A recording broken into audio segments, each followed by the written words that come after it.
Hello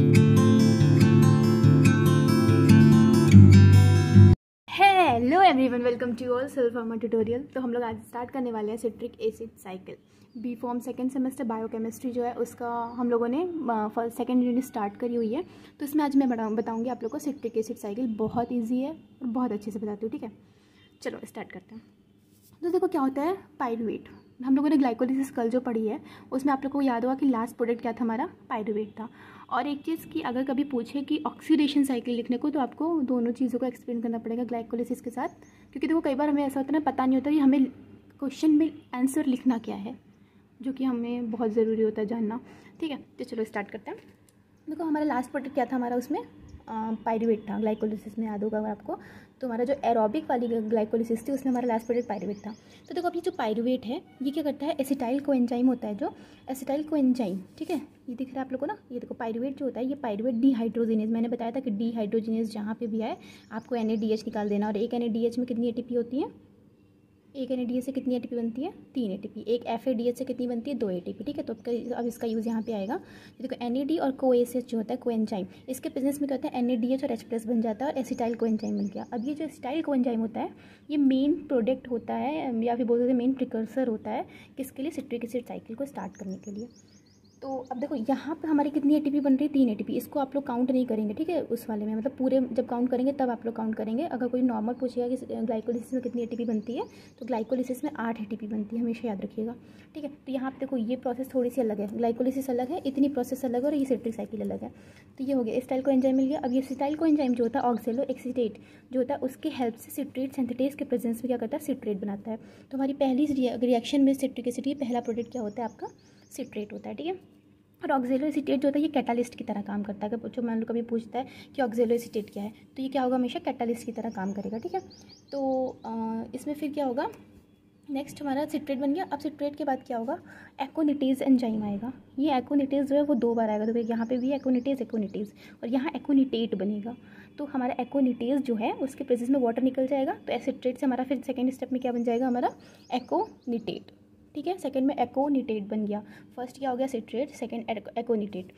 third हमारा क्या है, अब वही एकोनिटेज जो है उसके प्रेजेंस में आइसोसिट्रेट बन जाएगा। थर्ड स्टेप में हमारा क्या बन जाएगा, आइसोसिट्रेट बन जाएगा। नेक्स्ट हमारा फिर आइसोसिट्रेट जो है वो क्या करेगा, आइसोसिट्रेट जो है यहाँ पे हमें क्या करना है, ऑक्सैलोसक्सिनेट चाहिए। तो ऑक्सैलोसक्सिनेट आप लोग अगर आप लोग को स्ट्रक्चर याद है सक्सिनेट एसिड वगैरह का, क्योंकि यहाँ पे स्ट्रक्चर को मैंने एक्सप्लेन इसलिए नहीं किया क्योंकि बहुत बच्चों को थोड़ा टफ पड़ जाएगा। और अभी आप लोग सेकंड सेमेस्टर में हो, क्योंकि मैं भी जब सेकंड सेमेस्टर में थी तो मुझे भी लगता था कि नहीं टफ है, लेकिन बाद में जब GPAT वगैरह की प्रिपरेशन करोगे ना तो ईजी लगने लगती है चीज़ें। लेकिन अभी इतना फिलहाल है, जितना मैं बता रही हूँ ना उतना आप लोग को बहुत ही ऐसा बताती हूँ कि चीज़ें अभी के लिए भी हो जाए और GPAT में भी अगर कुछ इसमें से आए तो वो क्लियर हो जाए। इसीलिए शायद कुछ लोग को लगता होगा कि मैं बहुत ज़्यादा डीप पढ़ाती हूँ, पर ऐसा कुछ है नहीं, बहुत सुपरफिशियल चीज़ें हैं, बस नॉलेज के लिए पढ़ाती हूँ कि कल को आप किसी बुक से भी पढ़ो ना तो वहाँ पे आपको चीज़ें समझ तो आनी चाहिए। नहीं तो इतना शॉर्ट पढ़ा तो समझ ही ना, तो क्या ही मतलब फिर पढ़ाने का। तो मैं ऐसा नहीं पढ़ाना चाहती ना कि नहीं यूट्यूब पर पढ़ा रहा है तो कुछ भी पढ़ा दो, कैसे भी पढ़ा दो, नहीं, अच्छे से पढ़ाना है, जिससे कि आगे चल के कोई प्रॉब्लम ना, आप लोग कभी बोलो ना कि नहीं वो पढ़ाती थी कुछ भी पढ़ा के चली गई, ऐसा ना हो, ठीक है।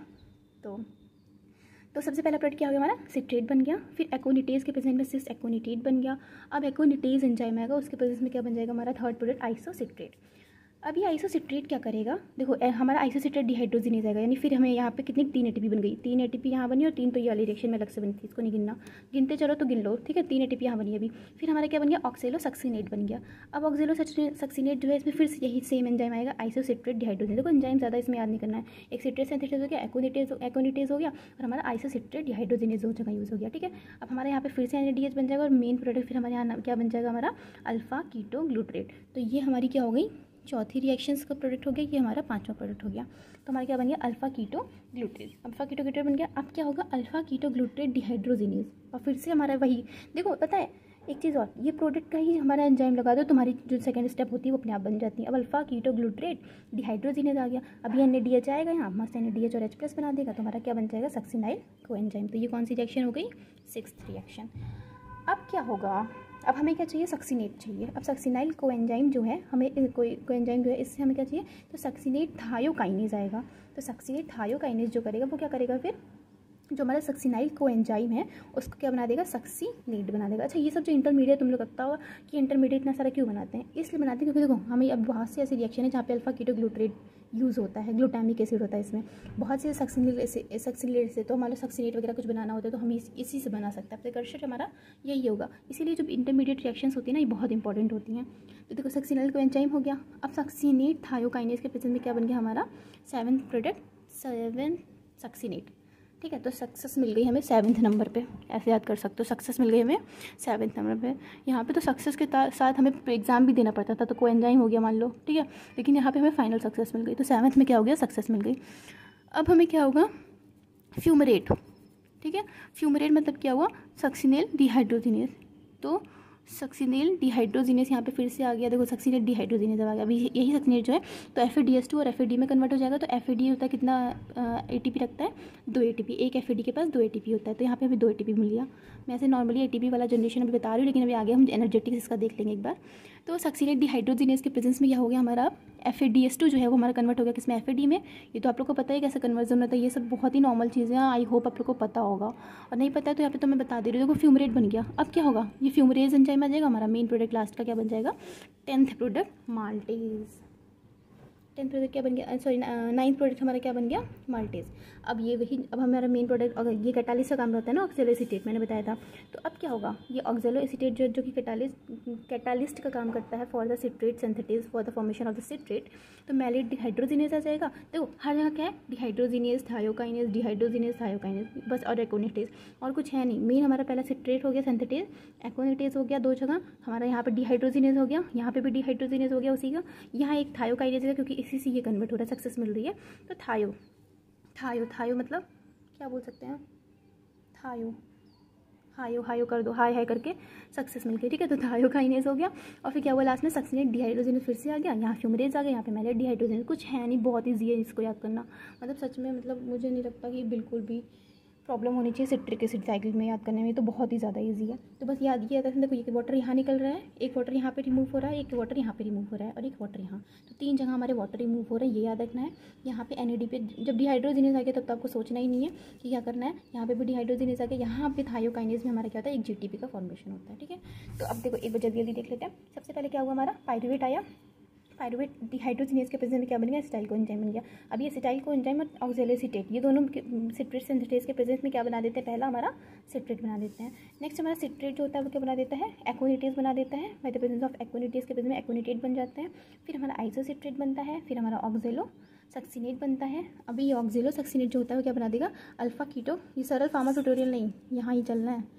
तो ऑक्जेलो सक्सिनेट बनाता है, अल्फा कीटो ग्लूटेट बना देता है, लास्ट में सक्सिनेल कोएंजाइम बनाता है, और सक्सिनेट, फ्यूमरेट, एल माल्टेज और ऑक्जेलो एसीटेट। तो आई होप आपको ये चीज़ें बहुत अच्छे से क्लियर हुई होंगी। कोई भी डाउट हो तो मुझे तुरंत पूछिएगा। देखो ऐसा नहीं मत सोचना करो कि नहीं मैं हमें नहीं पूछना है, कुछ नहीं, मेरे पास टाइम, देखो मेरे पास टाइम जब रहेगा मैं मैसेज का जवाब दे देती हूँ। आप इंस्टाग्राम पे भी जो भी बच्चे मुझसे कुछ भी पूछते हैं मैं तुरंत जवाब तो नहीं दे पाती, पर जैसे भी मौका मिलता है मैं कोशिश करती हूँ रिप्लाई दे देती हूँ। तो आपको कोई भी प्रॉब्लम हो, आपको मैं तो प्लीज़ कहती हूँ कि अच्छे से पढ़ा करिए। आपको स्टडी से रिलेटेड कोई प्रॉब्लम हो आप मुझे तुरंत मैसेज करिए। हाँ, पर्सनल मैसेज मत करा करिए प्लीज़, मैं सबसे कहूँगी प्लीज़ मत करा करिए पर्सनल मैसेज, कुछ भी आपका स्टडी से रिलेटेड जो भी मैसेज होगा मैं तुरंत रिप्लाई करूँगी। ठीक है, तो आई होप इतनी चीज़ें आप लोग को क्लियर हुई होंगी। तो चलिए अब जल्दी से इसका क्या कर लेते हैं, हम लोग कुछ स्पेशल पॉइंट्स देख लेते हैं। चलो देखो, स्पेशल पॉइंट मतलब क्या होता है पता है, अगर मान लो अगर पूछता है ना तुम लोग से कि क्या होता है सिट्रिक एसिड साइकिल, तो आपको बस इतनी चीज़ें लिख करके आनी है जो मैं यहाँ बता रही हूँ, उससे ज़्यादा एक कुछ नहीं लिखना है। ठीक है, तो चलो, तो देखो क्या है, सबसे पहले पॉइंट क्या है, the enzyme for the TCA कहाँ पे लोकेटेड होता है। ये मत लिखना कि TCA साइकिल कहाँ पे होती है, द एंजाइम जो होता है हमारा, क्योंकि मतलब बायोकेमिस्ट्री का मतलब ही होता है एंजाइम। ठीक है, तो TCA साइकिल कहाँ पे होती है, माइटोकॉन्ड्रिया, वो कहाँ पे हो रही थी हमारी, ग्लाइकोलिसिस कहाँ हो रही थी हमारी, साइटोसॉल में हो रही थी ना, बिल्कुल। तो ये कहाँ पे होती है हमारी, माइटोकॉन्ड्रिया में होती है। Citric acid cycle was proposed by the Hans Adolf Krebs in 1937 में सबसे पहले जो हमारे हैंस एल्डोल्फ क्रेफ्ट थे उन्होंने सबसे पहले क्या की थी, ये प्रपोज किया था। ठीक है, अच्छा एक चीज़ और इनके बारे में बहुत अच्छी चीज़ पता है कि मतलब ये जो साइंटिस्ट है ना एल्डोल्फ क्रेफ्ट, इन्होंने अपने एक जर्नल था नेचर नाम का, उसमें सबसे पहले इन्होंने क्या किया था, मतलब नेचर नाम का, आप लोग को पता होगा कि जर्नल्स होते हैं बहुत सारे। तो जर्नल्स में क्या होता है ना, हम लोग कोई चीज़ नई जब मिलती है ना तो जर्नल्स में हम लोग उसको पब्लिश करवाते हैं। तो जैसे एक नेचर नाम का एक जर्नल है, आप लोग अभी आगे पढ़ोगे आर्टिकल वगैरह तो पता चलेगा। तो उसमें इन्होंने सबसे पहले अपनी प्रपोजल दिया कि मैंने सिट्रिक एसिड को ढूंढा है, उसको आप पब्लिश करवा दीजिए। लेकिन वहाँ पर क्या हुआ, इनको रिजेक्ट कर दिया गया कि नहीं, आपका ये नहीं हो सकता। तो फिर क्या हुआ, इन्होंने एंजाइमोलॉजी करके एक नया, खुद ही एक नया जनरल का फॉर्मेशन किया, मतलब एक जनरल खुद बनाया। तो और उसमें अपना फिर सिट्रिक एसिड साइकिल जो है उसको क्या किया, पब्लिश करा। तो इस फिर हमारा इससे मतलब हमें क्या बताया कि ज़रूरी नहीं है कि जो जितने भी रिजेक्शन अगर हो रहे हों तो हमेशा ये नहीं कि हमें अब रिजेक्शन, मान लो अगर उनका रिजेक्शन हो गया सिट्रिक एसिड का, फिर वो सिट्रिक एसिड तो कहीं पब्लिश ही नहीं कर पाते। पर ऐसा नहीं हुआ ना, उन्होंने खुद का एक जनरल ही बना दिया। सोचो कितनी बड़ी बात है, जनरल बना दिया एक खुद का। और आज जितनी भी एंजाइम से रिलेटेड मतलब रिएक्शंस या कुछ भी होती हैं वो इस जनरल में पब्लिश की जाती हैं। तो हेल्डोर्फ क्रेफ्ट जय हो, है ना। नेक्स्ट हमारा क्या, oxidation of the acetyl coenzyme to carbon dioxide H2O। मतलब जो हमारा ऑक्सीडेशन होता है एसिटाइल कोएंजाइम का, वो किस में होता है, कार्बन डाइऑक्साइड H2O में होता है। इसको हम लोग, मैंने कल ग्लाइकोलिसिस में पूछा था, किसी एक बच्चे तक ने जवाब नहीं दिया कि नहीं, कमेंट में बोल दे कि TCA हम लोग क्यों कहते हैं। कुछ नहीं पता ना तुम लोग को, या तो फिर तुम लोग पढ़े ही नहीं होंगे, वीडियो नहीं देखे होंगे पूरा, और क्या। तो ट्राईसाइक्लिक कार्बोक्सिलिक एसिड जो होता है इसको हम लोग क्यों कहते हैं, क्योंकि इसमें सिट्रेट, सिस एकोनिटेज और आइसोसिट्रेट, ये मेन जो 3 कार्बोक्सिलिक एसिड होते हैं, कार्बोक्सिलिक एसिड मतलब COH ग्रुप जिसमें जुड़ा होता है, वो हमारे पार्टिसिपेट करते हैं। That's why it's also called the TCA cycle. ठीक है, क्रेब्स को भी बोला क्योंकि वो तो नाम साइंटिस्ट के नाम पर पड़ गया, TCA। तो यही पढ़ना है कि क्यों पढ़ा, किस चीज़ का नाम, ये जानना ज़रूरी है, ये नहीं कि सिर्फ पढ़ लो। This cycle not provide only energy, also provide में intermediate required for synthesis of the, ये मैं बताई थी ना कि इंटरमीडिएट जो होते हैं वो ज़रूरी होते हैं, क्योंकि वो क्या करते हैं, synthesis of the amino acid, glucose, heme मतलब तो पता ही होगा, हीम मतलब जो प्रोटीन प्रेजेंट होती है हमारे ब्लड में, वो हीम होती है। ठीक है, oxaloacetate is consider to play, मैंने बताया ना ऑक्सिलो एसिटेट क्या होता है, कैटालिटिक रोल प्ले करता है TCA में। And cycle operate only under the aerobic, ये जो साइकिल होती है यहाँ पे आप लोग लिख लेना 7 और इसको 8 कर देना। ये साइकिल होती है ये हमेशा एरोबिक कंडीशन, कभी ये नहीं होती कि हमारी ये वाली साइकिल एनारोबिक होगी, कभी नहीं, ये हमेशा क्या होती है, एरोबिक कंडीशन में होती है। अब यहाँ पे कुछ विटामिन दिए हुए हैं, आप लोग का मन करे तो लिखना, नहीं तो कोई ज़रूरी भी नहीं, बस इतना याद कर लो कौन कौन से विटामिन होते हैं। देखो थाइमिन रोल प्ले करता है, राइबोफ्लेविन, नियासिन और पेंटोथेनिक एसिड। ठीक है, तो इतने जो हमारे 4 विटामिन होते हैं इनका कोएंजाइम होता है, ये थाइमिन होता है, कोएंजाइम होता है अल्फा कीटोग्लूटारेट डिहाइड्रोजिनेस के लिए, ये होता है सक्सिनेट डिहाइड्रोजिनेस के लिए, ये हमारा जो नियासिन होता है फॉर आइसोसेट्रेट डिहाइड्रोजिनेस, और लास्ट में पेंटोथेनिक जो होता है ये किसके लिए होता है, एक्टिव जो कार्बोक्सिलिक एसिड तीनों होते हैं उनके लिए क्या होता है, कोएंजाइम्स होते हैं। Last but not least topic जो है, पॉइंट जो है वो क्या है, Krebs cycle is both catabolic and anabolic, that's why इसी को क्या कहते हैं, एम्फीबोलिक कहते हैं। मतलब इसमें डिग्रेडेशन भी हो रहा है और कुछ चीज़ें अटैच भी हो रही हैं, जैसे देखो वाटर निकल रहा था, है ना, लेकिन हमारी क्या हो रहा था, डिग्रेडेशन में क्या होता है, हमें एनर्जी मिलती है ना, तो ATP देखो हर जगह मिल रही है। तो वही कह रहे हैं कि कैटाबोलिक भी होती है और क्या होती है, साथ साथ में एनाबोलिक रिएक्शन भी होती है। तो अब इसके साथ ही एक इंपॉर्टेंट चीज़ और देख लेते हैं जो कि क्या है हमारा, जेनेटिक, यानी ATP जनरेशन, जो आपके सिलेबस में दिया है जेनेटिक्स क्या होती है। तो देखो जेनेटिक्स में मैंने कल इतना आप लोग को बताया था ना कि ये कहाँ पे कौन कौन से रिएक्शन में हमें 8 ATP ग्लाइकोलिसिस में कैसे मिली, कहाँ कहाँ से मिल रही थी, देखो ग्लिसरॉल डिहाइड्रो इससे मिल रही थी, फॉस्फेट काइनेज से मिल रही थी 2, पायरुवेट काइनेज से 2 मिल रही थी, और ये आप लोग को लगेगा कि 1 मिल रही है, 1 नहीं, वहाँ मिलती तो 1 है, लेकिन वो रिएक्शन 2 बार ग्लाइकोलिसिस की होती है, इसलिए यहाँ पे, और ये वाली रिएक्शन भी क्या होती है, हमेशा 2 बार चलती है, इसलिए इसका नाम हमेशा, ये हमेशा डबल हो जाती है। ठीक है, और नेट ATP हमें यहाँ पे कितनी मिली, 8, क्योंकि 2 हमारी क्या हो रही थी, यूज़ भी हो रही थी फर्स्ट प्रोसेस में, हेक्सोकाइनेज वाले में। तो हम बात यहाँ पे करते हैं सिट्रेट एसिड की। देखो मैंने बीच की एक प्रोसेस बताई थी जो कि पायरुवेट डिहाइड्रोजिनेस थी, तो यहाँ पे 2 NADH जो होता है हमें मिलता है, तो इससे हमारे कितनी मिल गई, 3। एक यहाँ पे ऐसे या तो लिख सकते हो आप लोग, NADH is equal to 1 NADH is equal to 3 ATP, और 1 FADH is equal to 2 ATP। ठीक है, ये आप लोग लिख लोगे तो आप लोग को ईजी पड़ेगा। ठीक है, तो ये हो गया। अब आइसोसिट्रेट डिहाइड्रोजिनेस जो आपका पहला वाला था वो कहाँ पे मिलता है, 6 हो जाएगा हमारा आइसोसिट्रेट डिहाइड्रोजिनेस, यानी सिट्रिक एसिड बनने के बाद जो रिएक्शंस हो रही थी वो, वहाँ पे हमें 2 NADPH मिलेगा, तो 6 हो गया। अल्फा कीटोग्लूटारेट डिहाइड्रोजिनेस में हमें 6 मिल रहा है, दिखाना पड़ेगा क्या, एक मिनट में शो कर देती हूँ। देखो अल्फा कीटोग्लूटारेट डिहाइड्रोजिनेस यहाँ पे हमें मिल रहा था ना डिहाइड्रोजिनेस, तो यहाँ पे तो कोई NADH मिल रहा है, तो यहाँ पे भी हमें 2 ATP मिल जाएगी, यानी 6 ATP यहाँ पे हो गई। सक्सिनेस थायोकाइनेज, यहाँ पे हमारी कितनी, 1 GTP तो एक ही होगी ना, तो 1 GTP हो जाएगी, तो 1 GTP यानी सक्सिनेस थायोकाइनेज में कितनी मिल जाएगी, हमें 2 GTP मिल जाएगी। सक्सिनेस डिहाइड्रोजिनेस यानी 2 FADH2, सक्सिनेस डिहाइड्रोजिनेस में हमें क्या मिल रहा था, FADH मिल रहा था, ये देखो FADH2 जो हमें मिल रहा था, तो FADH2 का मतलब क्या हो जाएगा फिर, वही सेम कि FADS2 में हमें भी क्या हो जाएगा, 4 मिल जाएंगे। और लास्ट में मैलेट डिहाइड्रोजिनेस, जो हमें लास्ट में मैलेट यानी ऑक्जेलोसिटेट जब बन रहा था तो वहाँ पे भी हमें मैलेट डिहाइड्रोजिनेस, तो वहाँ पे भी हमें तो 6 6 6 6 6 6 कितनी हो गई, 18 20 और 24